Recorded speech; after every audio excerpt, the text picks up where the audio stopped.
Europe 1, le journal du festival. Bonjour Mathieu Charrier. Bonjour Nikos, bonjour à tous. Au sommaire ce matin, qu'est-ce que vous avez de bon? Les deux derniers films français en compétition, celui d'Abdelatif Kechiche et de Justine Triet, porté par Virginie Efira.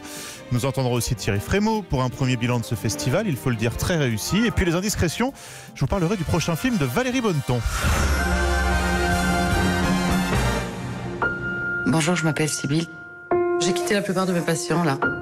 Je me sens dans une très très bonne énergie. J'ai surtout envie d'écrire, en fait je suis obsédée par ça. C'est donc Virginie Efira qui va illuminer le tapis rouge ce soir. Oui, aux côtés d'Adèle Exarchopoulos pour présenter le dernier film français en compétition, Sybille, signé Justine Triet, qui avait notamment fait Victoria, déjà avec Efira. Alors cette fois, l'actrice joue une psy qui décide de tout plaquer pour écrire lorsqu'une ultime patiente la contacte, c'est Adèle Exarchopoulos. En plein tournage, elle est tombée enceinte de l'acteur principal, lui-même marié à la réalisatrice du film. L'occasion pour Sybille d'essayer de reprendre possession de sa vie, une situation qu'a connue Virginie Efira. Je me souviens d'un moment comme ça où j'étais à Paris, puis les choses étaient chouettes quand même, je commençais à jouer au théâtre. Pourtant, j'avais l'impression qu'il y avait du coton entre moi et le monde, quoi. Comme si tu essayais plus de fonctionner ou d'avancer en disant qu'est-ce qu'on attend de moi, je vais répondre à ça. Et tu t'en rends pas vraiment compte, mais ça crée une distance qui aurait comme une partie explorée encore, qui chez elle passe du coup par le désir d'écrire. Elle qui écoute beaucoup les autres, c'est comme si elle voulait rentrer dans l'action.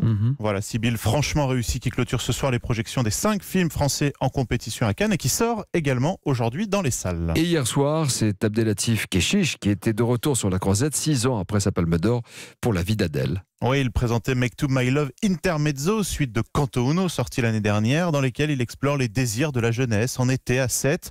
Sauf que ce deuxième volet qui dure 3h28 se déroule pendant près de 3 heures dans une boîte de nuit où à part voir des corps s'agiter, il se passe pas grand-chose. Une scène de sexe non simulée essaie d'impressionner le spectateur, mais franchement ça marche pas vraiment. Bref, c'est raté. Alors, il reste encore 2 films à présenter aujourd'hui, mais on peut déjà tirer un premier bilan de cette édition, Mathieu? Oui, réussi Nikos. D'abord, j'aimerais pas être dans le jury et devoir trancher entre le Almodovar, le Ken Loach, le Bong Joon-ho, le Siama, sélection extraordinaire. Et puis du glamour aussi sur le tapis rouge. Une réussite donc sans Netflix, se félicite le délégué général Thierry Frémaux. Il y a des années comme ça où en effet les planètes s'alignent pour que tout le monde soit content.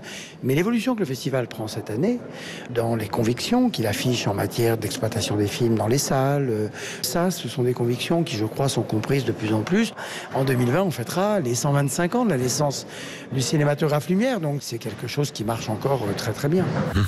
Et cérémonie de clôture donc de ce festival demain soir à partir de 19h15. Et puisque les planètes s'alignent, mon cher Mathieu, quelles sont vos indiscrétions ce matin? Alors déjà, rassurez-vous Nikos, la glace géante, sorte de bâtonnet de 2 mètres de long et 20 kilos qui avait été volée sur la plage Magnum a été retrouvée.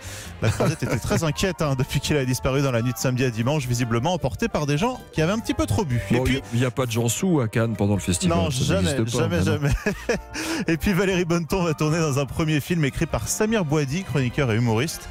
Elle jouera une femme tombant amoureuse de son voisin du dessus, c'est Thierry Lhermitte, un scientifique spécialisé dans les insectes. Ce film sera une comédie. En tout cas, Mathieu Charrier, bravo pour la couverture de ce festival des Cannes. Vous rentrez quand à Paris? Dimanche, rendez-vous demain pour le palmarès. Ok, recouchez-vous. Salut Nikos. À dimanche, salut.